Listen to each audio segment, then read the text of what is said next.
Di episode sebelumnya, Yihon alias Bos Kim berhasil diculik oleh sekelompok gangster dan menyekapnya di sebuah gudang. Dan saat penutup kepalanya dibuka, Bos Kim yang ada di tubuhnya Yihon pun sangat ngegebeg sekali kalau orang yang menculiknya itu adalah Dongso, mantan anak buahnya saat di geng Chilsung. Tidak hanya itu, ia juga merasa sangat tidak menyangka sekali saat mengetahui kalau Dongso lah pemimpin dari geng baru yang bernama geng Dongso. Mengetahui hal itu, Yihon pun langsung aamukan kepada Dongso mengapa ia nekat melakukan semua ini kepada dirinya. Lalu Yihon juga menanyakan di manakah keberadaan bos Chilsung sekarang. 동수야, 니들 이러고 다니는 거, 너 이게 다 뭐 하는 짓이야? Mendengar hal itu, Dongso pun malah kebingungan mengapa Yihon bisa mengetahui semua tentang geng Chilsung. Merasa pertanyaannya tidak dijawab membuat Yihon marah dan langsung menyerang mereka, sehingga terjadilah pertarungan solo versus squad. 이 새끼, 아 고딩 상대로 뭐 하는겨? Dalam baku hantam itu, Yihon dengan sangat mudahnya membantai kroco-kroconya Dongso. Hingga di tengah pertarungan, Yihon pun harus berhadapan dengan Jongchul yang memiliki postur tubuh lumayan besar. Awalnya Yihon sempat berhasil menghajarnya. Tetapi sayangnya saat Yihon akan menyemackdownnya, Jongchul tidak mudah ditumbangkan dan mampu membalikan keadaan, yang langsung mencengkeram dan membanting Yihon hingga tidak sadarkan diri. Di waktu yang sama, Sekyung pun tidak sengaja menemukan HP-nya Yihon di jalan. Melihat hal itu, ia pun merasa sangat khawatir dan menduga kalau Yihon telah diculik oleh kelompok gangster Dongso yang selama ini telah mengintainya. Kemudian ia pun bergegas pergi dari sana tanpa ada tujuan sebab ia tidak mengetahui tempat Yihon disekap. Kemudian scene berganti kepada Hong Jae-min dan kawan-kawan yang sedang dihukum oleh Bu Guru untuk beberes kelas. Tapi ketika di sana tiba-tiba temannya itu ingin menangkap Hong Jae-min untuk diseret ke markas geng Dongso. Yang mana kita tahu Hong Jae-min akan dihukum oleh geng Dongso karena dianggap telah berkhianat akibat telah kabur saat sedang melakukan misi penculikan. 너 잡아오래. 신호텔로. 니들은 내 편을 들어하는 거 아니냐? 뭔 짓을 했길래 형님들한테 찍힌 거냐? 오지 마. 씨. Lalu Hong Jae-min yang menyadari hal itu merasa sangat kecewa kepada teman-temannya yang tega akan mengorbankan dirinya. Kemudian ia pun memilih untuk kabur saja agar tidak ditangkap. Namun sialnya mereka pun mengajarnya dan terjadilah aksi kejar-kejaran. Di tengah pelarian itu, Hong Jae-min tidak sengaja bertemu dengan Sekyung yang sedang melamun di halte bis. Dengan cepat ia pun menggenggam tangannya Sekyung untuk mengajaknya ikut lari bersamanya. Tentu saja Sekyung pun agak sedikit kebingungan mengapa ia harus berlari bersama Hong Jae-min. Dan saat berada di perempatan, Hong Jae-min pun langsung bersembunyi di tempat gelap agar tidak diciduk.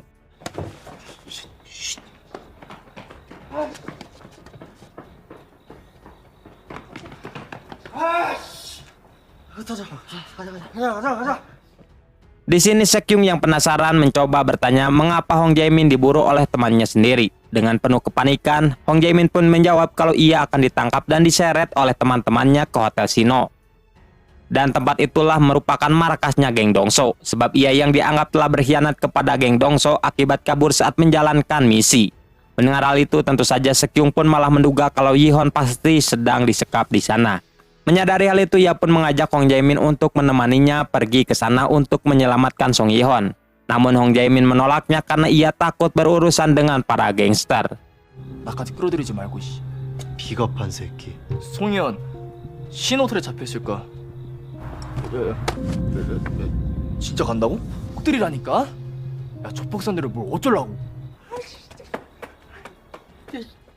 Tidak ada pilihan lain, Sekyung pun berencana akan pergi sendirian saja. Lalu ia pun memesan mobil taksi untuk mengantarkannya ke sana. Namun sialnya Sekyung pun terus dimiskol oleh ayahnya yang galak. Tapi Sekyung tidak mengangkatnya karena ada hal yang lebih penting dulu yang harus ia selesaikan, yaitu menyelamatkan sahabatnya. Sedangkan sang ayah membuka maps GPS untuk melacak keberadaan anaknya yang sedang dalam perjalanan menuju Hotel Sino.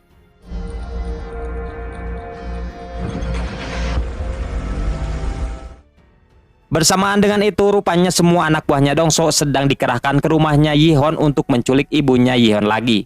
Lalu bos Dongso yang merasa penasaran dengan Yihon yang mengetahui semua tentang geng Chilsung mencoba bertanya siapa kamu sebenarnya. Namun Yihon tidak menjawabnya dan malah balik bertanya, mengapa Dongso tega mengkhianati bos Chilsung dengan membuat geng baru. Tidak hanya itu, Yihon juga bertanya di manakah keberadaan bos Chilsung sekarang, apakah Dongso telah membunuhnya. Sontak saja tuduhan itu pun membuat Dongso marah. Di tengah rasa amarahnya itu, Dongso pun dibuat berpikir kembali siapakah sosok sebenarnya Yihon ini yang mampu mengetahui semua tentang geng Chilsung, termasuk mengetahui tentang dirinya juga.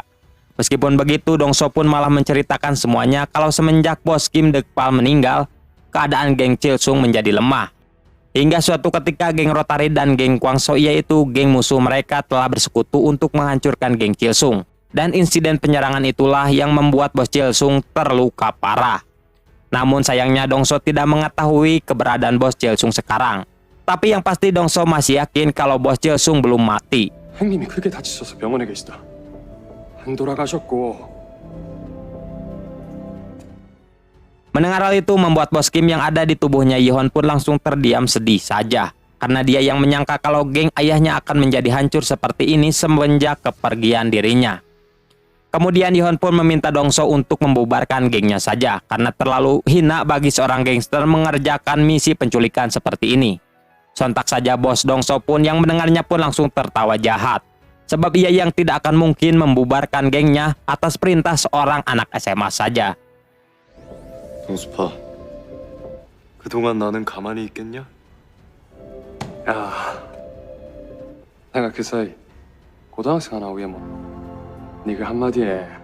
Tidak lama dari itu, bos Dongso pun mendapatkan telepon dari Jong Chol kalau mereka kesusahan untuk menculik ibunya Yihon. Sebab di rumahnya itu banyak sekali pasukan dan pengawal yang sedang berjaga.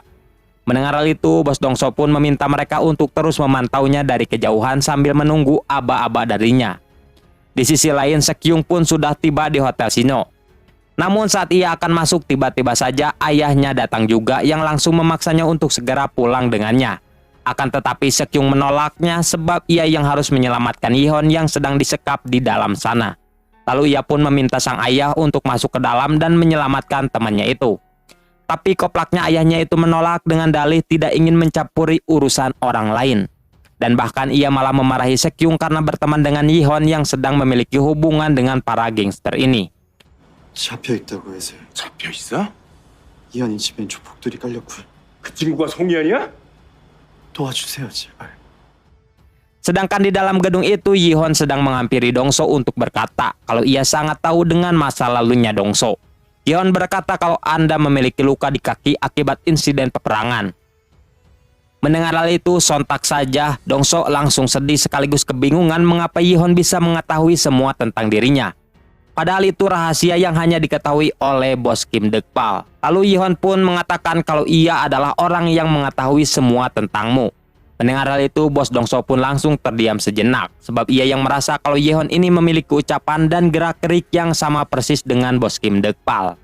정철이랑 특파령님만 아는 얘긴데. 네. 누군데? 네. 내가 한다면 하는 놈인 거. 네 약점을 아주 잘하는 사람. Setelah itu Yihon pun keluar dan bertemu dengan Sekyung dan ayahnya yang sedang menunggunya dari tadi. Melihat hal itu membuat Sekyung bertanya-tanya mengapa Yihon bisa keluar dengan sangat gampangnya dari markas gangster ini. Tetapi Yihon tidak menjawabnya dan hanya menundukkan kepalanya saja untuk menyapa ayahnya Sekyung yang galak ini. Lalu ayahnya Sekyung pun malah masuk ke gedung itu untuk menghampiri Dongso dan mengancamnya untuk berhenti mengganggu ibunya Yihon. Jika tidak, ia akan mengangkat kasus ini sebagai kasus berat dan akan menghancurkan geng Dongso. Mendengar hal itu, Dongso pun panik dan langsung menelpon Jong Chol beserta anak buahnya untuk kembali ke markas dan menghentikan misi ini. 이 동네에 주폭들이 엮여있네. 이대로 검찰에 딸려가면은 철수해. Di malam yang semakin larut, si Siti pun datang ke markasnya Dongso untuk marah-marah karena misi darinya yang belum berhasil juga. Bahkan Yihon juga malah dilepaskan begitu saja. Lalu Dongso pun meminta maaf sambil berkata kalau ia ingin berhenti dari misi ini dikarenakan Yihon bukanlah tandingan mereka. Sontak saja Siti pun langsung ngamuk lagi sebab Dongso yang malah mundur hanya karena bocah ingusan saja. 아닙니다. 그가 당신이 상대하라가 아닙니다. Lantas si Siti pun mengingatkan kembali akan jasanya saat dulu yang pernah menyelamatkan Bos Chilsung saat sedang sekarat. Yang dimana setelah insiden geng Chilsung diserang, Dongso sedang membawa Bos Chilsung ke rumah sakit untuk dioperasi karena mengalami luka yang sangat parah. Namun sayangnya pihak rumah sakit menolaknya karena Dongso yang tidak mampu membayar biaya operasi itu. Tentu saja ia pun sangat terpukul sekali dan tidak bisa berbuat apa-apa. Dan di waktu yang sama Siti pun tidak sengaja mendengar hal itu. Sehingga ia pun menawarkan diri akan melunasi semua biaya operasi itu dengan syarat Dongso harus tunduk dan nurut kepadanya. Tanpa pikir panjang, Dongso pun menyetujui dan dari sinilah awal mula Dongso memiliki keterikatan janji kepada si Siti yang telah menyelamatkan bosnya. 혹시 거래 조건은 당신 형님 수술비. 아닙니다. 합니다. Setelah diingatkan hal itu, Dongso pun mencoba menenangkan Siti dengan berjanji kalau ia akan segera membereskan semua misinya. Setelah si Siti pergi, Dongso pun berterus terang kepada Jongchol kalau ia telah sengaja membiarkan Yehon pergi dari markasnya tadi. Semua itu dilakukan karena ia merasa aneh dengan Yehon yang mirip seperti Bos Kim. Seolah ia tidak bisa membantah atau melawan Yehon. 내가 그냥 나가게 뒀어. 형님이 우리를 경계할 리 없다. 알 수 없는 얘기들을 알고 있더라. Mendengar hal itu, Jongchol pun menduga kalau Yehon mungkin saja anaknya Bos Kim yang selama ini telah dirahasiakan kepada mereka. Maka dari itu, Jongchol pun mengajak Dongso untuk membuntuti Yehon untuk mengetahui semua kebenarannya. 혹시 재팔 형님 송이의 뒤밟기 준비해라. Dan di keesokan harinya, Yehon pun menemui Sekyung yang sedang melamun di taman. Di sana Sekyung pun curhat kalau semalam tadi ia telah dimarahi habis-habisan oleh ayahnya. Bahkan sang ayah meminta dirinya untuk jangan pernah berteman lagi dengan Yehon. Dan jelas saja hal ini telah membuat Sekyung stres dikarenakan ayahnya yang terlalu keras dalam mendidik. Parahnya lagi, selama ini ternyata ayahnya telah menyuruh si pembasket pro edan ini, yaitu Si Hong, untuk memotret dan membuntutinya. Mendengar curhatan itu, Yehon pun hanya bisa menyemangatinya saja. Sampai akhirnya secara perlahan Sekyung pun kembali tersenyum. Ketika di sekolah, Sekyung pun mulai jaga jarak dengan Yehon agar tidak dicepukan lagi oleh Si Hong. Dan hal itu telah membuat para siswa bertanya-tanya mengapa Yehon dan Sekyung tidak bersama lagi. Apakah mereka sedang bermusuhan? Itulah yang ada di benak pikiran para siswa. Sedangkan Yehon sendiri malah sedang memikirkan Hong Jae-min yang sampai saat ini tidak pernah masuk sekolah lagi. Kemudian ia pun mencoba menanyakan kepada teman-temannya tentang keberadaan Hong Jae-min sekarang. Namun sayangnya tidak ada satupun dari mereka yang mengetahuinya. Yang kemungkinan besar Hong Jae-min sedang bersembunyi karena takut ditangkap oleh mereka untuk diseret ke markasnya geng Dongso. 야, 홍재민은? 우리도 홍재민 찾으러 학교 왔거든. 홍재민 안 나왔다고 집에 가는 거냐? 그니까 걔. 채우. Sepulang sekolah, Yehon pun pergi ke sebuah minimarket untuk beristirahat sejenak. Tapi saat di sana ia malah bertemu dengan Hong Jae-min yang sedang bekerja paruh waktu. Melihat hal itu, Yehon pun menanyakan mengapa Hong Jae-min tidak pernah masuk sekolah lagi. Lalu Hong Jae-min pun menjelaskan semuanya bahwa ia berencana akan keluar dari sekolah saja. Sebab ia yang sedang diincar oleh teman-temannya sendiri untuk diseret ke markasnya geng Dongso. Sebenarnya bukan karena takut, melainkan ia tidak tega jika harus melawan sahabatnya sendiri. Mendengar hal itu, Yehon pun meminta Hong Jae-min untuk kembali bersekolah saja dan ia berjanji akan memberikan keamanan jika para temannya yang mengejarnya lagi. 동수파 형님들한테 나 갖다 바치려고 계속 쫓아다녀. 이 형님들 조폭이잖아. 가면 바로 끌려갈 텐데. 내가 해결해 줄 테니까. Tidak lama dari itu, Yehon pun mendapatkan chat dari Sekyung yang memberitahukannya kalau ia sedang berada di jembatan untuk bunuh diri.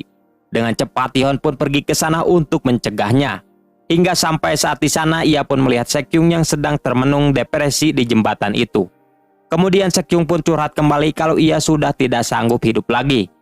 Hal itu disebabkan karena ayahnya yang terus mengekangnya sangat keras seperti hewan peliharaan saja. Mendengar hal itu, Yehon pun tidak bisa menasehatinya lagi dan hanya menyodorkan lengannya untuk mengajak Sekyung pergi ke pantai agar bisa melepaskan semua kestresannya itu. 신나 보인다.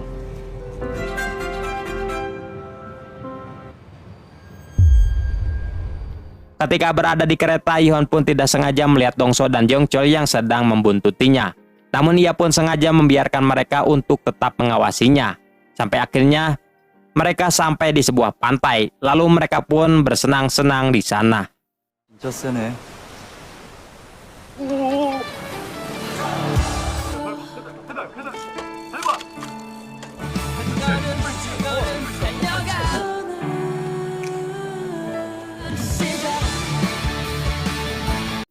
Malam harinya Yihon dan Sekyung pergi ke tempat penginapan, tempat biasa bos Kim menginap di sana ketika masih jadi bos gangster.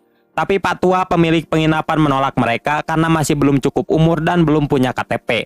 Mengetahui hal itu, Yihon pun membeberkan semuanya kepada pemilik penginapan. Kalau bukan karena Kim Dekpal, ia tidak akan bisa mendapatkan penginapan ini kembali. Yihon juga mengatakan kalau tidak diizinkan mereka menginap, maka ia akan menyebarkan kalau Pak Tua hanya mempunyai satu siki kuntul saja.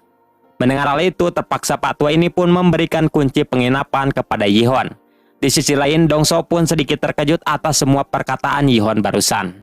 Di saat malam semakin hening, Sekyung pun menceritakan kepada Yihon mengenai masa lalunya yang selalu dikekang parah dan diperlakukan kasar oleh ayahnya.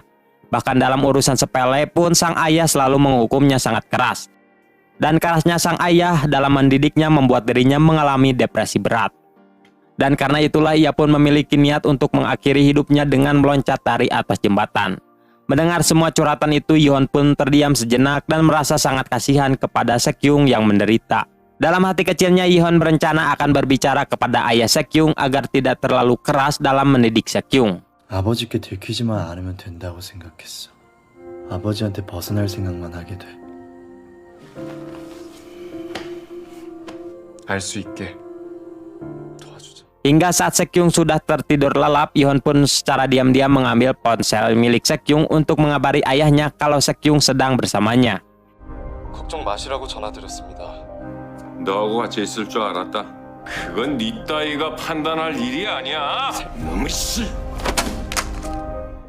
Keesokan harinya, Jongchul yang berada di penginapan yang sama dengan Yihon tiba-tiba mendapatkan telepon, dan ketika diangkat panggilan itu berasal dari Yihon yang menyuruhnya untuk bertemu di lantai atas. Lalu Jongchul yang masih lulungu malah mengira kalau panggilan itu berasal dari bos Kim, mantan bosnya. Dengan keadaannya yang lulungu, ia pun membangunkan Dongso agar bersiap menemui bos Kim yang memintanya pergi ke atas. 형님이 2층으로 오란대요. Akan tetapi tidak lama dari itu mereka berdua pun akhirnya tersadar kalau panggilan itu berasal dari Yihon. Di sini mereka pun kembali kebingungan mengapa suara dalam telepon tadi memiliki ciri khas yang sama seperti bos Kim Dekpal. Di tengah kebingungannya itu, mereka berdua pun langsung pergi ke atas untuk memarahi Yihon yang telah berani menelponnya dan memerintah mereka. Tapi saat sampai di sana, entah mengapa mereka berdua pun langsung terdiam saat melihat Yihon. Seolah orang yang dilihat mereka berdua itu adalah bos Kim. Lalu bos Kim yang berada di tubuhnya Yihon pun meminta mereka berdua untuk duduk diam, sebab ia yang akan menceritakan semua tentang dirinya. Di dalam obrolan itu, Yihon pun alias bos Kim langsung menceritakan semua rahasia tentang Dongso dan Jongchul yang hanya diketahui oleh bos Kim Dekpal saja. 너희 아버지 농사 지으셨다. 동수 너는 고하다. 19의 길거리에서 날 처음 봤지. 네 꼴랑 6,300원에.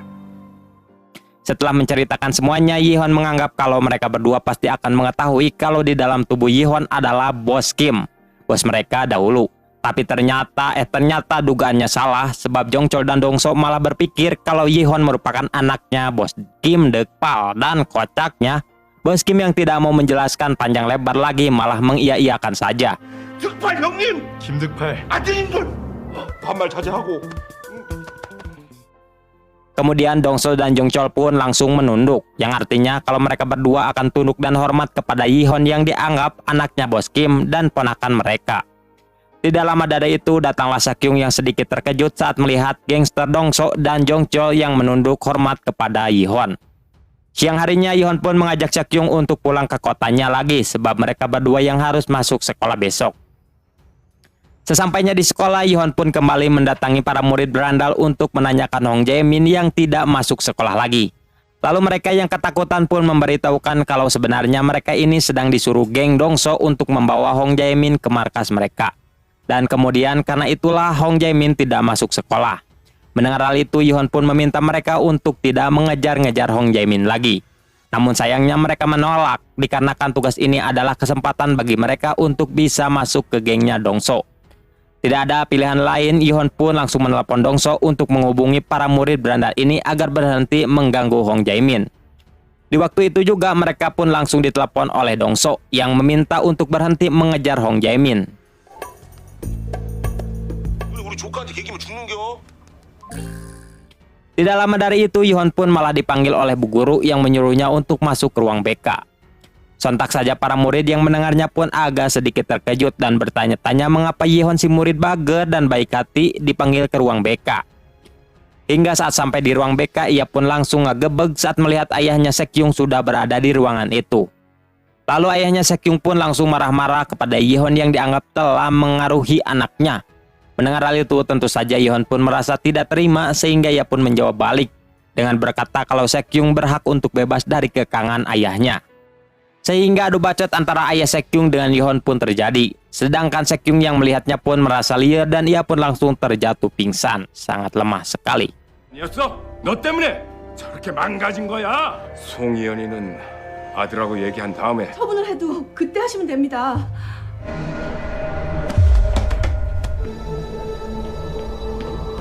Dengan cepat bu guru pun membawanya ke ruang UKS untuk mengobatinya. Ketika Sekyung masih terbaring pingsan, Yihon pun meminta ayahnya Sekyung untuk berbicara serius dengannya di pinggir lapangan. Merasa sedang ditantang, ayahnya Sekyung pun malah menyetujuinya.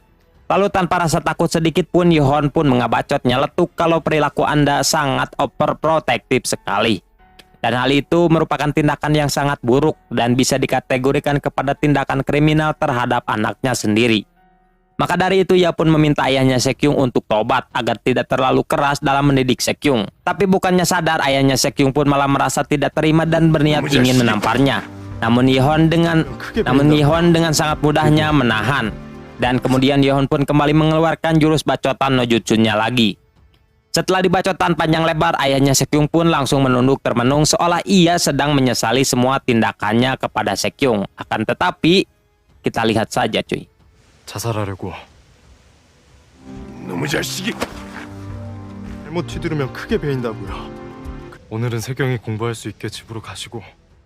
Sedangkan Yihon kembali menemui Sekyung yang sudah tersadar dari pingsannya. Di sana ia pun menyemangati Sekyung untuk kembali bersemangat menjalani hari-harinya lagi.